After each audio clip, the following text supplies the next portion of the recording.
ಎಲ್ಲರಿಗೂ ನಮಸ್ಕಾರ. ಹಳ್ಳಿಕಟ್ಟೆ ಬೆಳ್ಳಿ ತಟ್ಟೆಗೆ ತಮಗೆಲ್ಲ ಆತ್ಮೀಯ ಸ್ವಾಗತ. ನಾನು ಭಾರತಿ ಶ್ರೀಧರ್. 2 ಎಪಿಸೋಡ್ಗಳ ಹಿಂದೆ ನೀವು ನೋಡಿದ್ರಿ, ನಾನು ನಿಂಬೆಹಣ್ಣನ್ನ ಕೊಯ್ಲು ಮಾಡಿದ್ದೆ, ಅಂದರೆ ಹಾರ್ವೆಸ್ಟ್ ಮಾಡಿದ್ದೆ. ಕೆಲವು ನಿಂಬೆಹಣ್ಣೆಲ್ಲ ಕಪ್ಪಾಗೋಗಿತ್ತು, ನಿಮಗೆ ತೋರಿಸಿದ್ದೆ. ಹಾಗೆ ಕೆಲವು ಕೊಳ್ತೋಗಿತ್ತು, ಇನ್ನು ಕೆಲವು ಚೆನ್ನಾಗಿರೋ ನಿಂಬೆಹಣ್ಣನ್ನ ಅಕ್ಕಪಕ್ಕದವ್ರಿಗೆ ಸ್ವಲ್ಪ ಕೊಟ್ಟೆ, ನಾನು ಸ್ವಲ್ಪ ಉಳಿಸ್ಕೊಂಡೆ.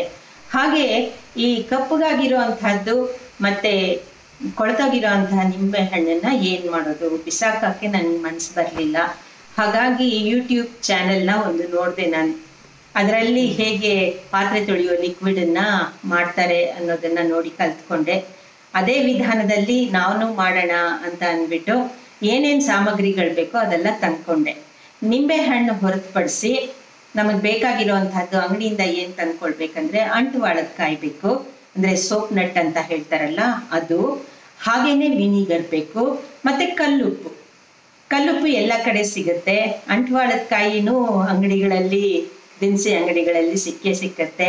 ಇನ್ನು ವೈಟ್ ವಿನಿಗರ್ ಅಂತೂ ಎಲ್ಲ ಕಡೆನೂ ನಮಗೆ ಅವೈಲಬಲ್ ಇದೆ. ಈ 4 ಪದಾರ್ಥಗಳನ್ನು ಹಾಕಿ ನಾವು ಒಳ್ಳೆ ಡಿಶ್ ವಾಶ್ ಲಿಕ್ವಿಡನ್ನ ತಯಾರಿಸ್ಕೊಳ್ಬಹುದು ಮನೆಯಲ್ಲೇ. ಯಾಕೆ ತಯಾರಿಸ್ಕೊಳ್ಬೇಕು ಈ ಲಿಕ್ವಿಡನ್ನ, ಏನು ಉಪಯೋಗ ಅಂತ ಕೇಳಿದ್ರೆ, ಒಂದು ಸಾವಯವ ರೀತಿಯಲ್ಲಿ ನಾವು ಡಿಶ್ ವಾಶ್ ಲಿಕ್ವಿಡನ್ನ ತಯಾರಿಸ್ಕೊಳ್ಳೋದು, ಇನ್ನೊಂದು ನಮ್ಮ ಕೈಗಳಿಗೆ ಹಾನಿ ಆಗೋದಿಲ್ಲ, ಪರಿಸರಕ್ಕೆ ಒಳ್ಳೆಯದು, ಮತ್ತೆ ಆರೋಗ್ಯಕ್ಕೂ ಒಳ್ಳೆಯದು.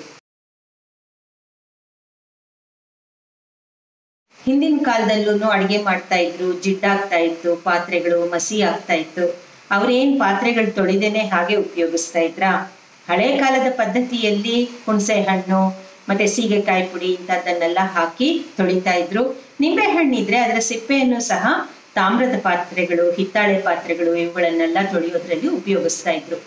ಈಗ್ಲೂ ಎಷ್ಟೋ ಮನೆಗಳಲ್ಲಿ ದೇವ್ರ ಪಾತ್ರೆಗಳನ್ನ ಹುಣಸೆ ಹಣ್ಣು ಹಾಕಿನೇ ತೊಳೆಯುವಂಥದ್ದು. ಈ ರೀತಿ ನಾವು ಸಾವಯವ ರೀತಿಯಲ್ಲಿ ಮನೆಯಲ್ಲೇ ನಾವು ಮಾಡ್ಕೊಂಡ್ರೆ, ಹೌದು ಸ್ವಲ್ಪ ಶ್ರಮ ಆಗುತ್ತೆ, ಹಾಗೆ ಅಂತ ಅಂದ್ಬಿಟ್ಟು ನಮ್ಮ ಆರೋಗ್ಯವನ್ನ ಹಾಳು ಮಾಡ್ಕೊಳಕ್ಕಾಗತ್ತಾ ಹೇಳಿ? ನಾನು ಈ ಹಿಂದೆನೂ ಮಾಡ್ಕೊಂಡಿದ್ದೆ, ಅದು ಬೇರೆ ರೀತಿ ಮಾಡಿದ್ದೆ. ಆದರೆ ಈ ವಿಧಾನ ಏನು ಅನುಸರಿಸೋದಿದೆಯಲ್ಲ, ಇದು ಇನ್ನೂ ಚೆನ್ನಾಗಿದೆ, ಮತ್ತೆ ತುಂಬ ದಿನ ಇಡ್ಬೋದು, 1 ವರ್ಷ ಇಟ್ರೂ ಹಾಳಾಗೋದಿಲ್ಲ ಈ ಲಿಕ್ವಿಡ್. ತುಂಬ ನಿಂಬೆ ಹಣ್ಣಿದೆಯಲ್ಲ, ಹಾಗಾಗಿ ಮಾಡೋಣ ಅಂತ ತಯಾರಿ ಮಾಡ್ಕೊಂಡಿದ್ದೇನೆ. ಬನ್ನಿ ನೋಡೋಣ ಹೇಗೆ ಮಾಡೋದು ಅಂತ ಅಂದ್ಬಿಟ್ಟು.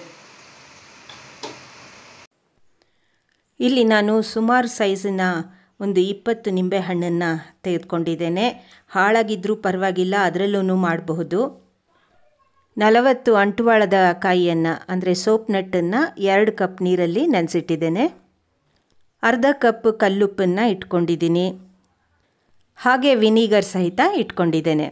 ಈ 4 ಇಂಗ್ರೀಡಿಯೆಂಟ್ಸು ಜೊತೆಗೆ ನೀರಿದೆ.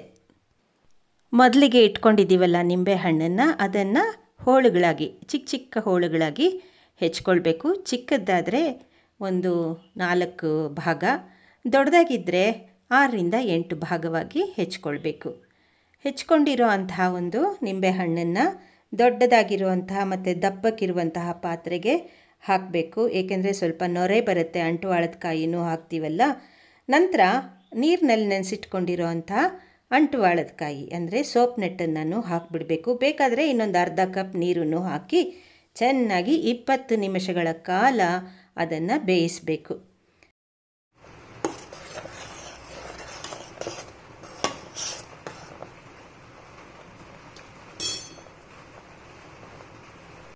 ನಿಂಬೆಹಣ್ಣು ಚೆನ್ನಾಗಿ ಬೆಂದಿದೆ. ಈಗ ಸ್ಟವ್ ಆಫ್ ಮಾಡಿಬಿಟ್ಟು ಇದು ಚೆನ್ನಾಗಿ ಆರಬೇಕು, ಅಷ್ಟರವರೆಗೂ ಬಿಟ್ಬಿಡಬೇಕು.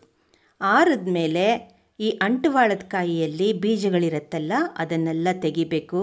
ಏಕೆಂದರೆ ಮಿಕ್ಸಿಗೆ ಹಾಕಿದಾಗ ಮಿಕ್ಸಿ ಹಾಳಾಗೋಗ್ಬೋದು, ಅದಕ್ಕಾಗಿ ಬೀಜಗಳನ್ನು ತೆಗೆದುಬಿಡಬೇಕು. ಬೆಂದಿರೋ ನಿಂಬೆಹಣ್ಣು ಹಾಗೆಯೇ ಅಂಟುವಾಳದ ಕಾಯಿಯನ್ನು ತಗೊಂಡು ಮಿಕ್ಸಿಗೆ ಹಾಕಿ ಚೆನ್ನಾಗಿ ರುಬ್ಕೊಳ್ಬೇಕು.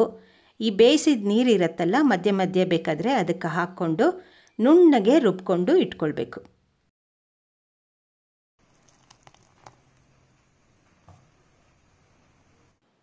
ಗಟ್ಟಿ ಆಯಿತು ಅಂತ ಅನಿಸಿದ್ರೆ ಇನ್ನು ಸ್ವಲ್ಪ ನೀರನ್ನು ಹಾಕಿ ರುಬ್ಕೊಳ್ಬೋದು. ಈ ರುಬ್ಕೊಂಡಿರೋದನ್ನು ಒಂದು ಜರಡಿಗೆ ಹಾಕಿ ಚೆನ್ನಾಗಿ ಶೋಧಿಸ್ಕೊಳ್ಬೇಕು. ಶೋಧಿಸ್ಕೊಂಡಾಗ ಮೇಲೆ ಸಿಪ್ಪೆ ಉಳಿಯುತ್ತೆ. ಅದನ್ನು ಬೇಕಾದರೆ ಪಾತ್ರೆ ತೊಳೆಯೋದಕ್ಕೆ ಉಪಯೋಗಿಸ್ಕೊಳ್ಬೋದು, ಇಲ್ಲದೇ ಇದ್ದರೆ ಬಿಸಾಕ್ಬಿಡ್ಬೋದು. ಶೋಧಿಸ್ಕೊಂಡು ಇಟ್ಕೊಂಡಿದ್ದೀವಲ್ಲ, ಅದಕ್ಕೆ ಇಟ್ಕೊಂಡಿರೋಂಥ ಉಪ್ಪನ್ನು ಹಾಕಬೇಕು. ಹಾಗೆಯೇ ವಿನಿಗರನ್ನು ಹಾಕಬೇಕು. ಹೇಳಿದ್ನಲ್ಲ, ಅರ್ಧ ಕಪ್ಪು ಉಪ್ಪು, 1 ಕಪ್ಪಷ್ಟು ವಿನಿಗರ್ ಹಾಕಬೇಕು. ಚೆನ್ನಾಗಿ ಕಲಿಸ್ಬಿಟ್ಟು ಇದನ್ನು ಮತ್ತೆ ಮೀಡಿಯಮ್ ಫ್ಲೇಮ್ನಲ್ಲಿ ಸ್ಟವ್ ಮೇಲೆ ಇಟ್ಟು ಚೆನ್ನಾಗಿ 1-2 ಸಲ ಕಲಿಸ್ಬೇಕು. ಇದು ಕುದಿಯುವಾಗ ಸ್ವಲ್ಪ ನೊರೆ ಜಾಸ್ತಿ ಬರುತ್ತೆ, ಅದಕ್ಕೆ ದೊಡ್ಡದಾಗಿರುವಂತಹ ಪಾತ್ರೆಯನ್ನು ಇಟ್ಕೊಂಡ್ರೆ ಒಳ್ಳೆಯದು. ಈಗ ಇದು ಚೆನ್ನಾಗಿ ಕುದೀತಾ ಇದೆ. ಹಾಗೆಯೇ ಸಿಮ್ಮಲ್ಲೂ ಇಟ್ಟು ಕುದಿಸಿ ನಂತರ ಸ್ಟವ್ ಆಫ್ ಮಾಡಬೇಕು. ಇದು ಆರಿದ ಮೇಲೆ ಹೀಗಿರುತ್ತೆ ನೋಡಿ, ಲಿಕ್ವಿಡ್ ಎಷ್ಟು ತಿಕ್ಕಾಗಿದೆ ನೋಡಿ. ಉಪ್ಪು ಹಾಕಿರೋದ್ರಿಂದ ತಿಕ್ನೆಸ್ ಬರುತ್ತೆ. ವಿನಿಗರು ಇದನ್ನು ಕಾಪಾಡುತ್ತೆ, ತುಂಬ ದಿವಸ ಇರೋ ಥರ, ಅಂದರೆ ಪ್ರಿಸರ್ವೇಟಿವ್ ಆಗಿ ಕೆಲಸ ಮಾಡುತ್ತೆ.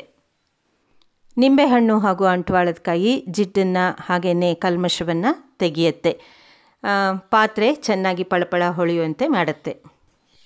ಲಿಕ್ವಿಡ್ ಚೆನ್ನಾಗಿ ಆರಿದ ಮೇಲೆ ಒಣಗಿರುವಂತಹ ಬಾಟಲ್ಗಳಲ್ಲಿ ಇದನ್ನು ಸ್ಟೋರ್ ಮಾಡಿ ಇಟ್ಕೊಳ್ಬೋದು. ಯಾವಾಗ ಬೇಕೋ ಆವಾಗ ಉಪಯೋಗಿಸೋದು.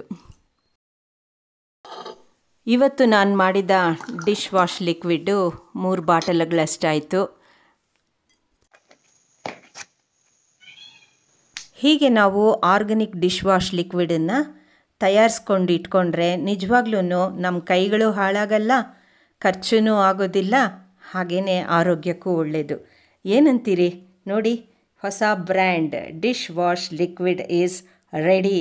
ಇದಕ್ಕೆ ಏನಂತ ಹೆಸರು ಕೊಡಬಹುದು ನೀವೇನೇ ಹೇಳಿ. ಏನಾದರೂ ಒಂದು ಬ್ರ್ಯಾಂಡ್ ಹೆಸರು ಇರಬೇಕಲ್ವಾ? ಈಗ ಟೆಸ್ಟ್ ಮಾಡುವಂಥ ಸಮಯ ತೋರಿಸ್ತೇನೆ. ಇದು ಜಿಡ್ಡಿನ ಪಾತ್ರೆ, ಎಣ್ಣೆ ಹಾಕಿಟ್ಟಿದ್ದು. ಸ್ವಲ್ಪ ನಾವು ಮಾಡ್ಕೊಂಡಿರೋಂಥ ಆರ್ಗ್ಯಾನಿಕ್ ಡಿಶ್ ವಾಶ್ ಲಿಕ್ವಿಡನ್ನು ನಾರಿನ ಮೇಲೆ ಹಾಕ್ಕೊಂಡು, ಇನ್ನು ತೆಂಗಿನ ನಾರು ಉಪಯೋಗಿಸಿದ್ರೆ ಇನ್ನೂ ಒಳ್ಳೆಯದು.